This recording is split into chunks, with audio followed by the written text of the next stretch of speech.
Mulungi atulaba nkwaniza nnyo wano ku UBC TV mu kanyomero kano we tukutuusizaako embeera y'obudde. Omwanjuzi nze Lubega Micheal. Akasana kakyagenda mu maaso n'okwaka mu bitundu by'eggwanga ebisinga obungi. Era bwe tutunulira ku bifaananyi ebyo ebikubiddwa ku ssemazinga wa Africa bitulaga empewo enkalu okuva mu ddungu ery'omu Sahara nga zeeyongedde amaanyi okwolekera eggwanga lyaffe ekifudde ebitundu by'eggwanga ebisinga obungi okubeera eby'omukalwe oba eby'omusana. Enkya ku makya tusuubirayo oluwandagiriza mu bitundu ebyo ebyennyanja Nalubaale so nga ebitundu by'eggwanga ebisigaddeyo ebirala tusuubira nti akasana kajja kkeera kwaka.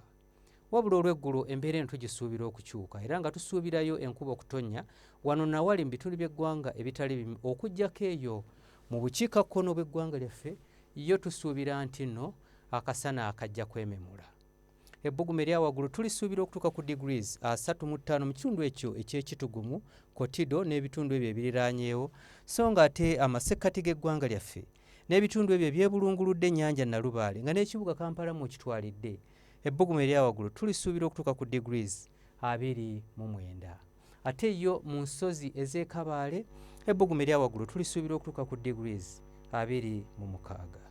Bwe tweyongerayo mu bibuga ebimu ebiri ebusukkansalo w'eggwanga lyaffe mu New York tusuubira omuzira nga gw'amaanyi so nga mu Paris tusuubirayo ekire ky'enkuba ate yo mu Dubai tusuubira pereketya w'omusana nga n'ebbugumu erya waggulu lijja kutuuka ku degrees 38.